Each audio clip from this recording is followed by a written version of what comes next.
नमस्कार, स्वागत है आप सभी का। मैं हूं आंचल गुलाटी और हम आपके साथ लेकर आए हैं देश के सबसे भरोसेमंद चैनल डीडी न्यूज पर आपका पसंदीदा शो वीकेंड पर, इसका नाम है न्यूज पंच। और इस कार्यक्रम के जरिए हम आप तक पहुंचाते हैं खबरें जिन पर रहती है सबकी नजर, सत्य और तथ्य की पड़ताल के साथ, क्योंकि जो ग्राउंड जीरो पर हमारे रिपोर्टर्स मौजूद हैं वो तमाम आंकड़ों के साथ समझाते हैं आपको खबर का हर पहलू। तो आइए सीधे रुख करते हैं इस वक्त की प्रमुख टॉप लाइन्स की तरफ।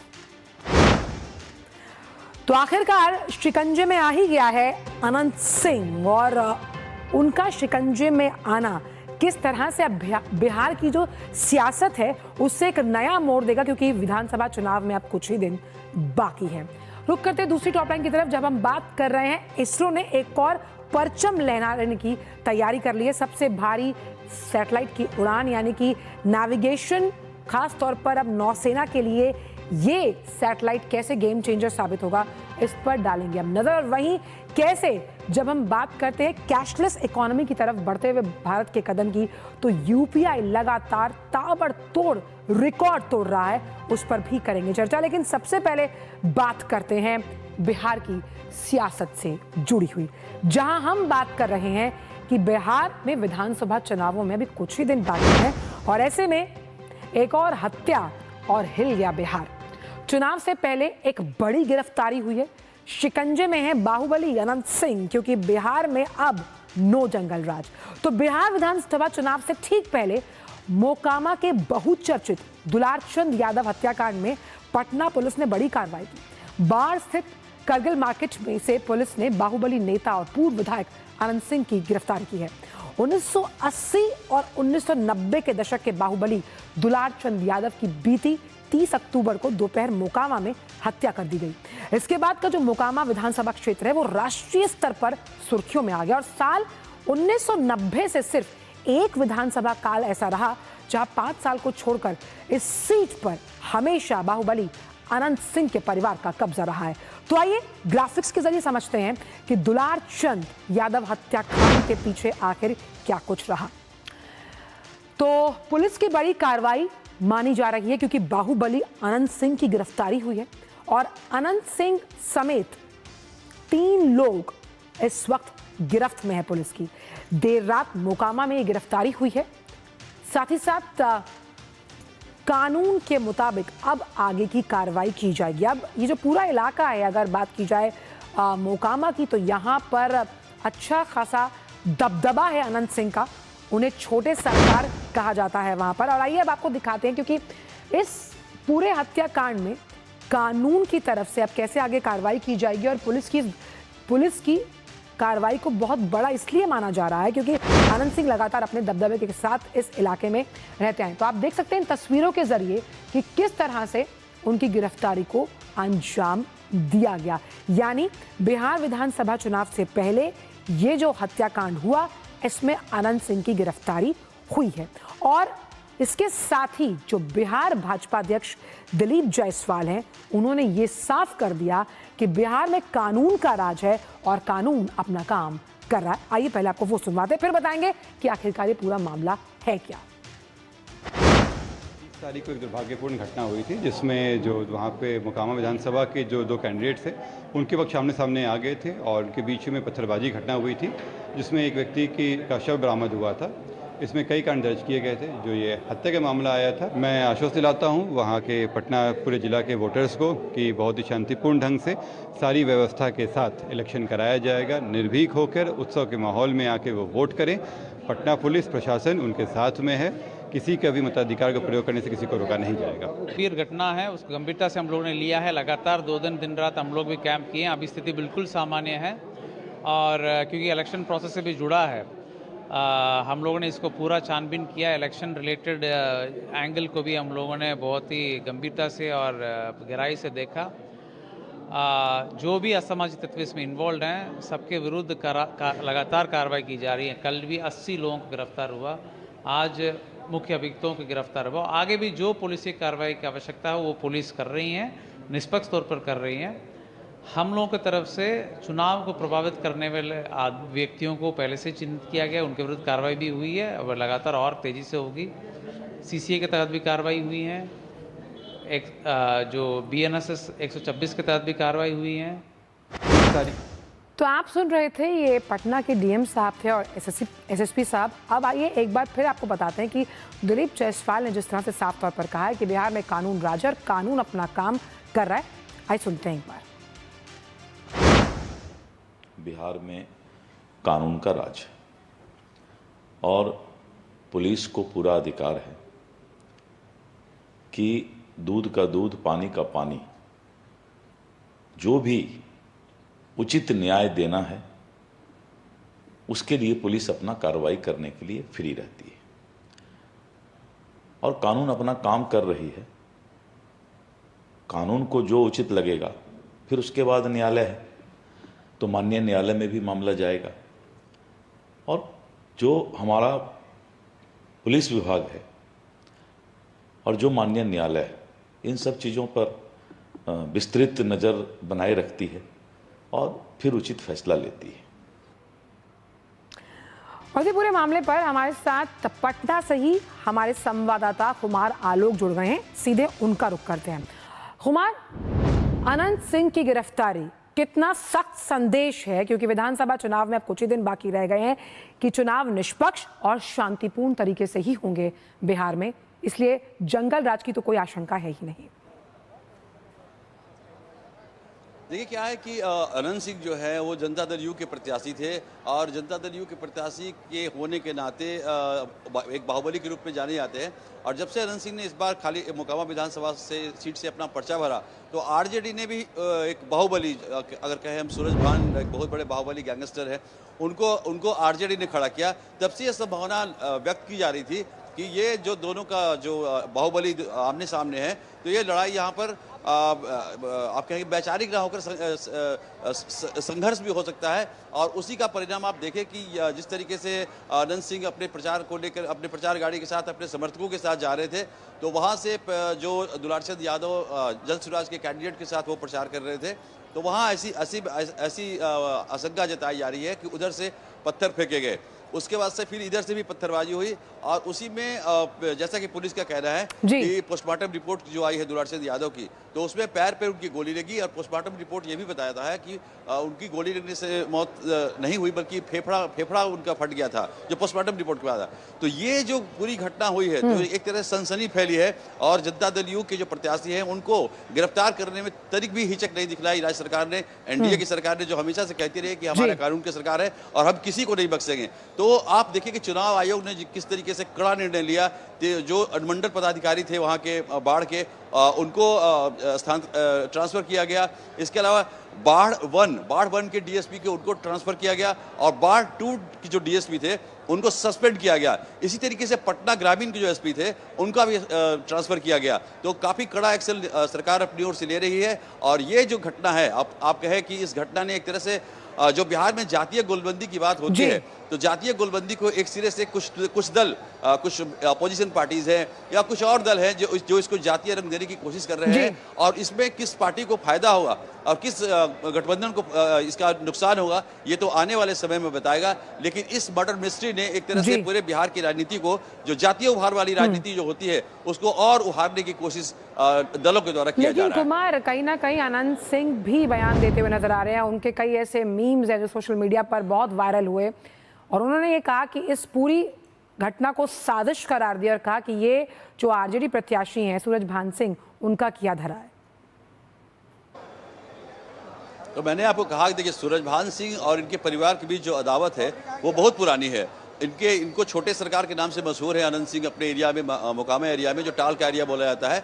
और इनके जो बड़े भाई थे वो दिलीप सिंह, तो कभी दिलीप सिंह राजनीति में हुआ करते थे और दिलीप सिंह बड़े सरकार के रूप में जाने जाते थे और वो कई बार विधायक वहाँ से मोकामा से रह चुके थे। लेकिन सन 2000 में सूरज भान की एंट्री होती है मोकामा के वो भी है, तो उनकी जब एंट्री होती है तो उन्होंने दिलीप सिंह को हरा दिया था उस समय। तब से सूरज भान लाइमलाइट में आए और सूरज भान फिर बाद में सांसद भी हुए और उन्होंने पहले लोक जनशक्ति पार्टी में भी रहे वो और अभी जो है वो आरजेडी राष्ट्रीय जनता दल की टिकट पर उनकी पत्नी चुनाव लड़ रही है, वीणा देवी चुनाव लड़ रही है। तो अनंत सिंह ने साफ साफ आरोप लगाया है कि इस हत्याकांड के पीछे या इस साजिश के पीछे सीधा सीधा सूरज भान का हाथ है। लेकिन अब जब पुलिस मामले की तहकीकात कर रही है और एसपी, आपने देखा कि कल बहुत ही ड्रामेटिक वहाँ पोजीशन हुआ जब पुलिस गिरफ्तार लेकिन करने गई इसमें तो किसी को जब भनक भी तक हम लगने चुनावों का नहीं जिक्र दी करते गई। हैं कुमार, तो इसमें पैसा, पावर, पॉलिटिक्स, इन तीन अगर हम कारकों को माने तो उनको बहुत अहमियत दी जाती है। लेकिन अनंत सिंह की ये गिरफ्तारी क्या उनके राजनीतिक रसूख और उनके करियर पर अब एक ब्रेक लगाएगा? देखिए, ये सवाल उठ रहा है कि क्या जेल में गया हुआ व्यक्ति चुनाव लड़ सकता है। तो हमने जब विशेषज्ञों से बात की तो कहा कि हाँ, अगर जेल गया है, कोई भी कैंडिडेट जेल गया जो चुनाव लड़ रहा है और उस पर आरोप तय नहीं हुए हैं, उस पर कोर्ट ने सजा नहीं दी है, तो वो चुनाव लड़ सकता है। अब अगर कोर्ट में वो आरोप तय होते हैं और उनको कोर्ट सजा देती है तो उनकी उम्मीदवारी रद्द हो सकती है। चलिए, आप कुमार नजर बना के रखिएगा, क्योंकि आज भी जैसे कई कार्यक्रम है प्रधानमंत्री के जो बिहार चुनाव से जुड़े हुए हैं। बहुत बहुत शुक्रिया इन तमाम जानकारियों को हमसे साझा करने के लिए। फिलहाल न्यूज पंच में वक्त एक छोटे से ब्रेक का है। ब्रेक के उस पार आकर जानेंगे कि इसरो किस तरह से एक बार फिर अंतरिक्ष में झंडे लहराने के लिए तैयार है। वक्त एक छोटे से ब्रेक का न्यूज पंच में।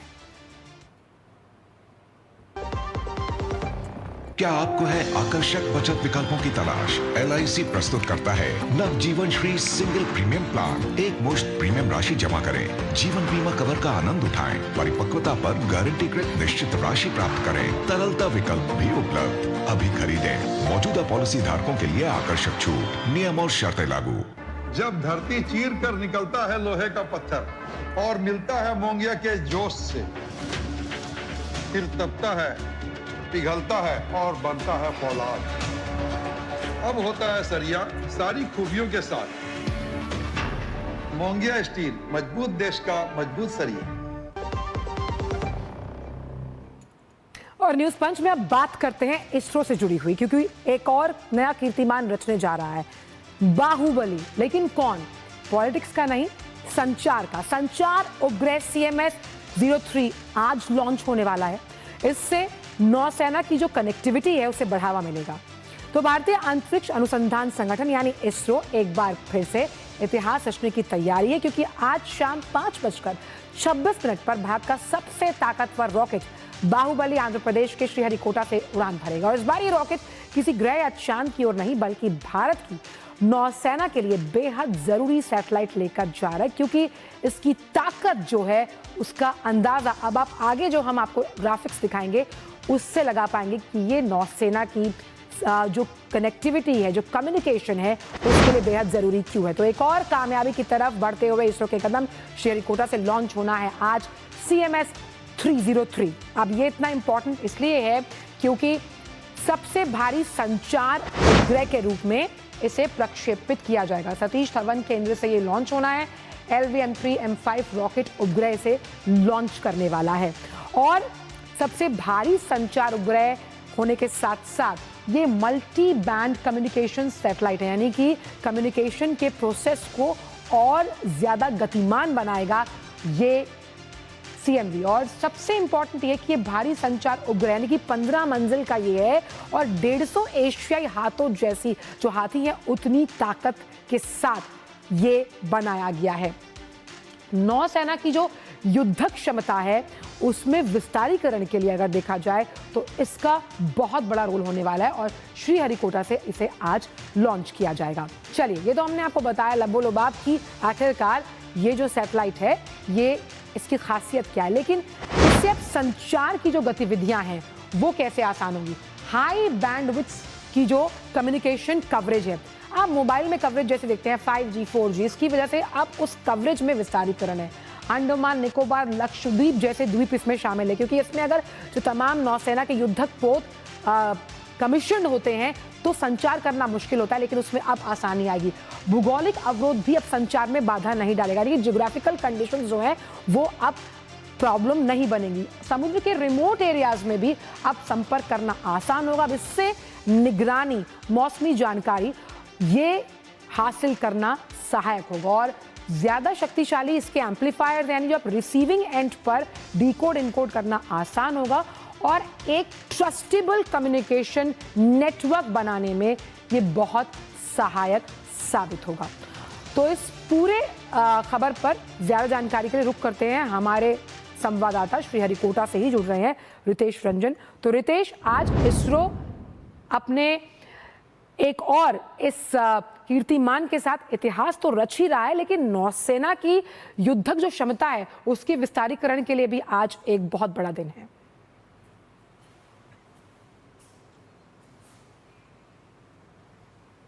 जी हाँ, नौसेना की शक्ति जो है वो बढ़ेगी इस सैटेलाइट के लॉन्च के बाद।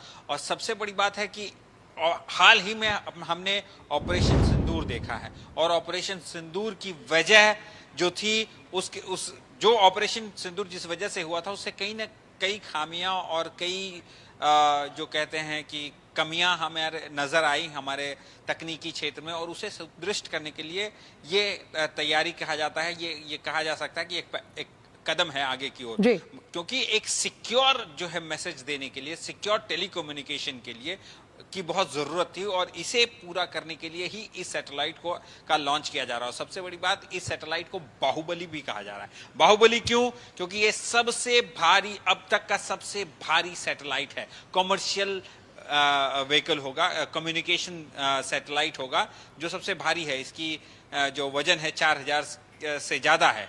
और मैं आपको बता दूं कि इससे पहले LV-3 जो व्हीकल था, इसने पहले 2003 में चंद्रयान को भेजा था, और इससे भी पहले बताया जाए तो 2018 में फ्रेंच गुयाना में एक सैटेलाइट लॉन्च की गई थी, और वो वहां के लिए लॉन्च की गई थी, इसरो द्वारा ही तैयार की गई थी। उसकी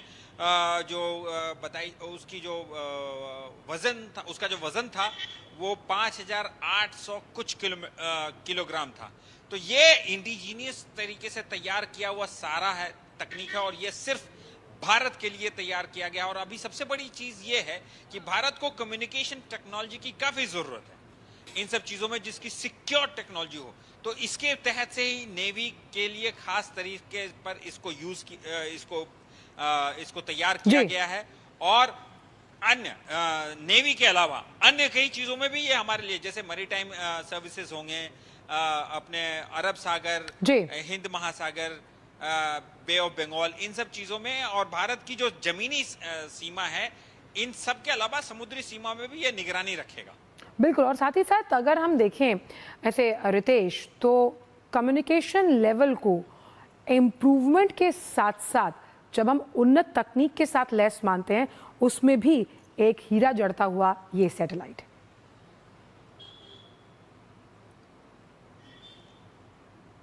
जी हाँ, कम्युनिकेशन टेक्नोलॉजी में ये सिर्फ नेवी के कम्युनिकेशन के लिए नहीं है, विद इन द शिप। जैसे देखिए, एक आपको बता दूं, सुरक्षा के दृष्टिकोण से, जैसे एक जहाज दूसरे जहाज से बात करे तो कितना सिक्योर होना चाहिए वो चीज़। अपने आप यदि भारत की नेवी अपने पनडुब्बी से कोई बात कर रही है, अपने जहाज से कोई बात कर रही है, तो ये सिक्योर कितना है हमारा। बिल्कुल, वॉर राइट सिचुएशंस में इंफॉर्मेशन अगर बहुत सिक्योर नेटवर्क से जाती है, और सिक्योर नेटवर्क का तरीका जो है वो इसरो ने खोज निकाला, और आज जब इसका लॉन्च होगा तो भारत एक बार फिर अगर देखें तो अंतरिक्ष में अपने दमखम को दिखाता हुआ। बहुत बहुत शुक्रिया आपका रितेश, इन तमाम जानकारियों को हमसे साझा करने के लिए।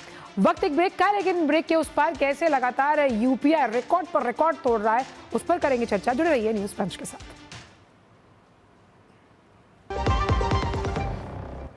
भारत सरकार ने सभी देशवासियों के हित में टर्म लाइफ इंश्योरेंस से जीएसटी पूरी तरह से हटाकर जीरो कर दिया है। इससे टर्म लाइफ इंश्योरेंस काफी सस्ता हो गया है। पॉलिसी बाजार पर अब 1 करोड़ का टर्म लाइफ इंश्योरेंस सिर्फ 400 रुपए महीने से शुरू। जब धरती चीर कर निकलता है लोहे का पत्थर और मिलता है मोंगिया के जोश से, फिर तपता है, पिघलता है और बनता है फौलाद। अब होता है सरिया सारी खूबियों के साथ। मोंगिया स्टील, मजबूत देश का मजबूत सरिया। और ब्रेक के बाद विकास स्वागत बात करता है यूपीआई की। किसी ने सोचा था कि जिस मोबाइल से हम बात करते हैं उसी मोबाइल से हम पेमेंट्स कर पाएंगे, और जब डिमोनेटाइजेशन हुआ था उसके बाद जब ये फैसला लिया गया तो लोगों को बहुत हैरानी हुई थी। लेकिन इस हैरानी को अब खुशी में तब्दील किया गया क्योंकि यूनिफाइड पेमेंट इंटरफेस यूपीआई से रिकॉर्ड तोड़ ट्रांजैक्शंस हो, जिसका इस्तेमाल हम हर रोज करते हैं। डिजिटल प्लेटफॉर्म्स अलग अलग, गूगल पे आप यूज करते हैं, मोबाइल वॉलेट्स आपके पास हैं, आप पेटीएम का इस्तेमाल करते हैं, और ये न्यू इंडिया की डिजिटल इकोनॉमी की ताकत है। और सबसे इंपॉर्टेंट यहाँ पर यह है कि कैसे हम यूपीआई को बढ़ावा जब देते हैं, उससे जीएसटी में भी एक बहुत युगांतकारी बदलाव आया कि 3 दिन में आपका जीएसटी रजिस्ट्रेशन हो पाएगा। तो आइए यूपीआई ने कैसे डिजिटल इंडिया की रफ्तार बढ़ाई है वो आपको बता दें। तो फेस्टिवल सीजन में हमने देखा कि यूपीआई ने अपने ट्रांजैक्शंस के लिहाज से रिकॉर्ड बनाया। अक्टूबर का जो महीना था उसमें डिजिटल पेमेंट्स में जबरदस्त बढ़ोतरी देखी गई, यानी कि यूपीआई का आंकड़ा 27 लाख जो करोड़ है उसको छू चुका, और 20 बिलियन यानी कि करीबन 2000 करोड़ से ज्यादा के ट्रांजैक्शंस हुए। अब इसको ईयर ऑन ईयर अगर हम बेसिस से देखें तो 25% का इजाफा दर्ज किया गया है। अब आते हैं सितंबर महीने पे, जहां पे 5% वॉल्यूम और 10% जो उसकी वैल्यू बढ़ी। और एनपीसीआई ने जो लेटेस्ट ट्रांजैक्शन डेटा है उसे अगर हम समझें तो 2 टियर 3 टियर जो सिटीज़ हैं, टायर सिटीज़ हैं, उसमें 66 करोड़ के ट्रांजैक्शंस हुए। और सबसे अच्छी बात यह है कि छोटे शहर गांव में यूपीआई का जलवा। अगर छोटे शहर डिजिटल पेमेंट्स की तरफ बढ़ते हैं तो आप समझिए कि इसका रोल रिवर्सल है भारतीय अर्थव्यवस्था में क्रेडिट ऑफटेक के जरिए। अब क्यों हम यूपीआई में बढ़ोतरी देख पा रहे हैं?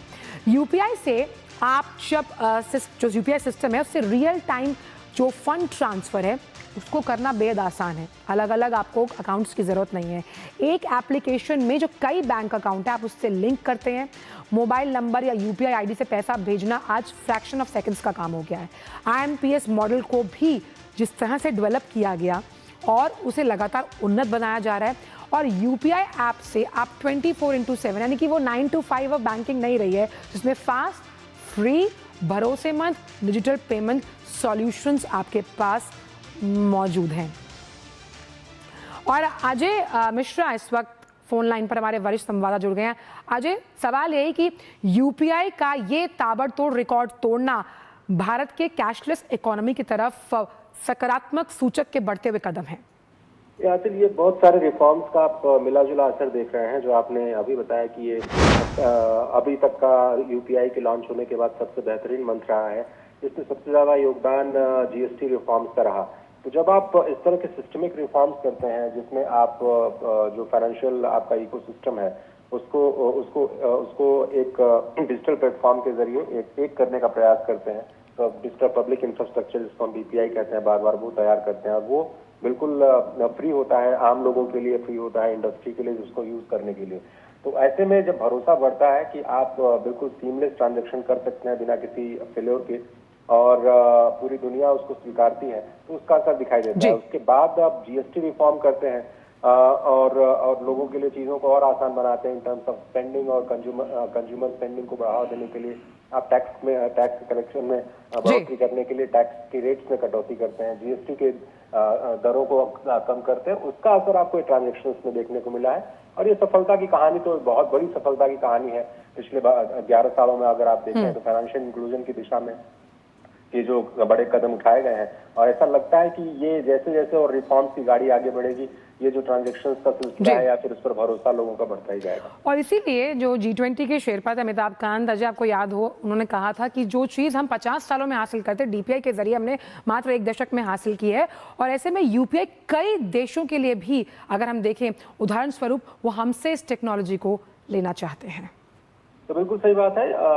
इसको एक मॉडल के रूप में पूरी दुनिया के सामने भारत ने रखा है। 2 प्रोमिनेंट मॉडल है पूरी दुनिया में। पहला ये मॉडल है कि कोई प्राइवेट कंपनी किसी प्रोडक्ट को उतारे और उसके बाद दूसरी प्राइवेट कंपनी उससे कम्पीट करते हुए दूसरा प्रोडक्ट उतारे और उसको अपने हिसाब से लोग इस्तेमाल करें, जैसा कि वेस्टर्न इकोनॉमीज में होता है। अलग अलग प्लेटफॉर्म्स अलग अलग तरह के सोल्यूशंस निकालते हैं और पूरी दुनिया उसको अडॉप्ट करने का प्रयास करती है कंज्यूमर के तौर पर।